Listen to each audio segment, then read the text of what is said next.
అమృత వచనం పరం పూజ్యులు శ్రీ గురూజీలా అన్నారు. ప్రతిదినం సంస్కారాలను ఇచ్చిపుచ్చుకోవడం, స్వయంగా అనుకూల వాతావరణం నిర్మించి ఇతరులకు సంస్కారాలు ఇవ్వడం ద్వారానే శాఖ యొక్క స్వరూపాన్ని నిర్మించడం జరిగింది. దీనిని ప్రతిరోజు నిరంతరంగా నడిపించాలి. వైయక్తికి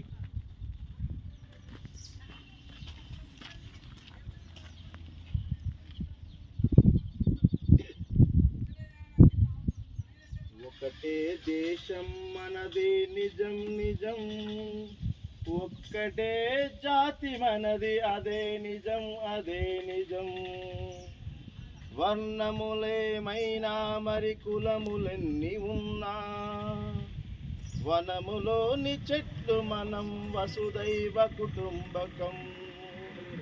ఒకటే దేశమున్నది, ఒకటే దేశం మనది నిజం నిజం, ఒక్కటే జాతి మనది అదే నిజం అదే నిజం. వాల్మీకి మనవాడే వ్రాసెను రామాయణం, వ్యాసుండెవరో కాదు వ్రాసే మహాభారతం. అష్టాదశ పురాణాలు అంతులేని గ్రంథాలు అందించిన ఋషులందరూ వందనీయులే మనకు. ఒకటే దేశం మనది నిజం నిజం, ఒక్కటే జాతి మనది అదే నిజం అదే నిజం. గుండెలలో భగవంతుని బంధించిన సంఘం అంటే ఏంది 62లో ఇప్పుడు స్టార్ట్ అయినాక ఎంత అంటే ఒక 5 సంవత్సరాలు మన కరీంనగర్ డిస్టిక్లో 5 సంవత్సరాలు స్టార్ట్ అయినాక మేము కరీంనగర్ పోయినాక మన ఊళ్ళే చిట్టంపల్లి వెంకట నరసయ్య అని సరస్వతి శిశు మందిర్ పెట్టిండు. కొందరికి తెలిసి ఉంటాడు సుందరగిరిలో. అతను నేను ఇద్దరం ఆ శాఖకు పోయి అప్పుడు 62 నుంచి వారు కంటిన్యూగా సరస్వతి శిశు మందిర్ పెట్టిండు. ఇవాళ వారంటే ఇక్కడ చాలామందికి తెలిసి ఉంటారు, వీరికి తెలిసి ఉంటారు అక్కడ కరీంనగర్లో. దాంతో ఎంతమంది స్వయం సేవకులు అయినరు, తర్వాత పిల్లలు కూడా మంచి చదువుకోగలిగారు, మంచి దానిలో ఉద్యోగం చేశారు.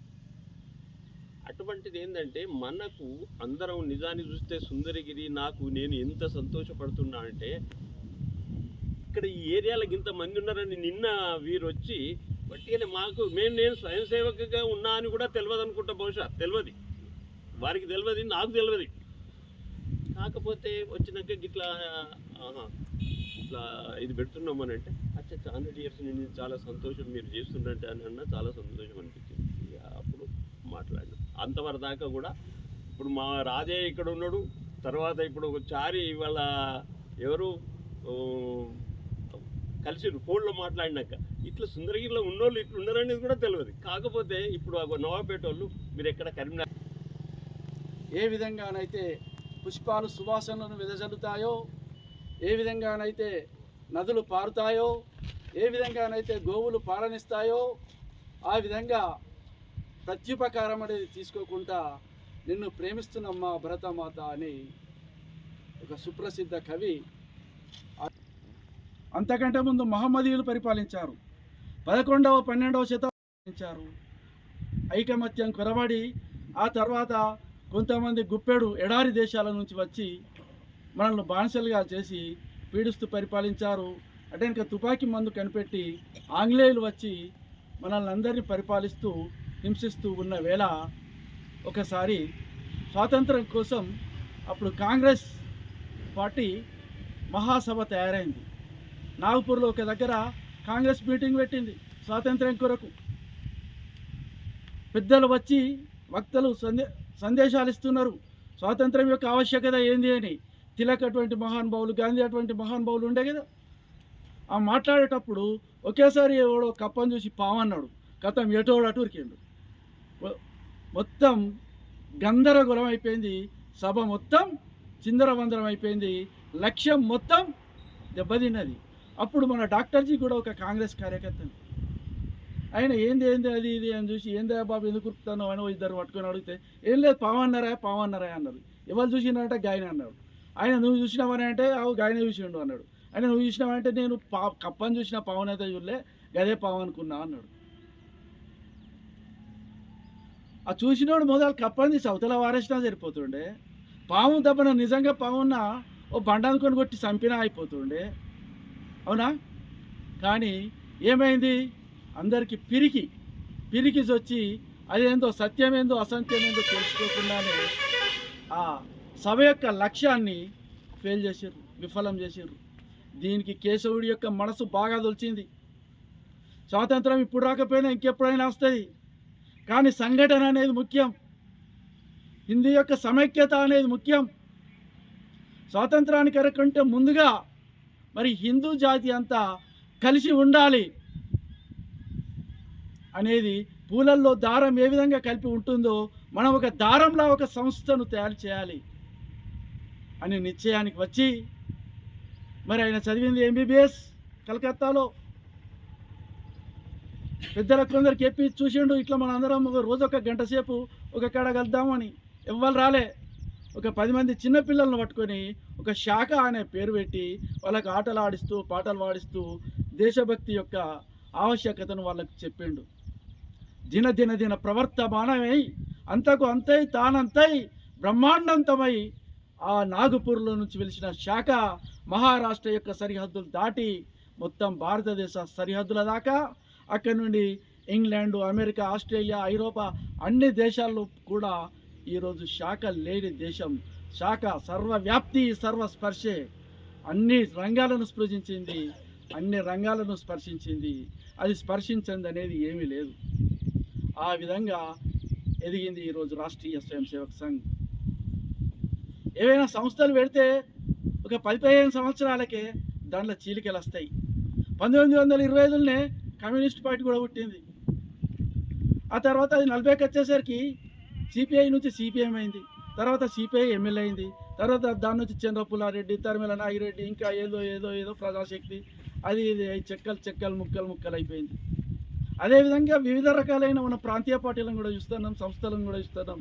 అవన్నీ కూడా వ్యక్తి ఆరాధనగా పెరిగి వ్యక్తి అదృశ్యం అయిపోయాక ముక్కలైపోయినాయి. కానీ మన సంఘం తత్వ ఆరాధనగా తీసుకున్నది, వ్యక్తి కేంద్రంగా తీసుకోలే, తత్వాన్ని కేంద్రంగా తీసుకున్నది, హిందూ సంఘటనను కేంద్రంగా తీసుకున్నది. గురువుగా ఏ వ్యక్తిని కూడా స్వీకరించలేదు, గురువుగా భగవద్ధ్వజాన్ని స్వీకరించింది. మహాభారత యుద్ధంలో రథాల మీద మనం చూస్తుంటాం, కొందరికి సూర్యుడు, కొందరికి చంద్రుడు, కొందరికి నక్షత్రం, కొందరికి భూమి, కొందరికి వరాహం, కొందరికి గుర్రం, అవునా? ఒక మన శ్రీకృష్ణ జగన్మాతుడైన శ్రీకృష్ణుని రథం మీద మాత్రం ధర్మధ్వజం ఉంది. ఆ ధర్మధ్వజాన్నే సంఘం గురువుగా స్వీకరించింది. నేర్చుకోవడం అనేది జరిగింది.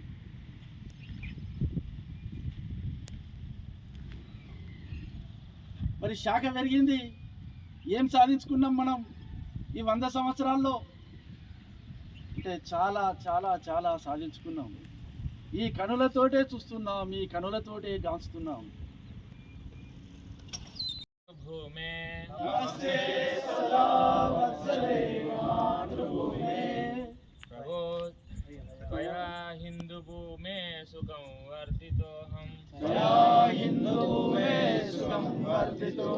మహామంగళే పుణ్యభూమే త్వదర్తే, పదత్వేషకాయో నమస్తే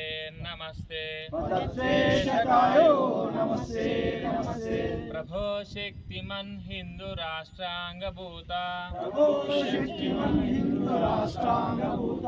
ఇమే సాదరం త్వాం నమామో వయం, త్వదీయాయ కార్యాయ బద్ధాకటీయం, శుభామాశిషందే.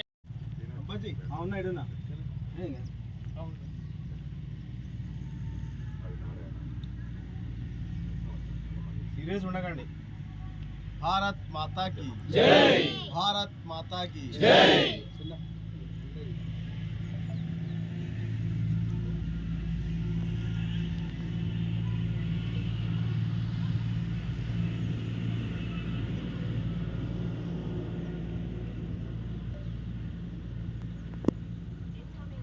भारत माता की जय, भारत माता की जय, भारत माता की जय.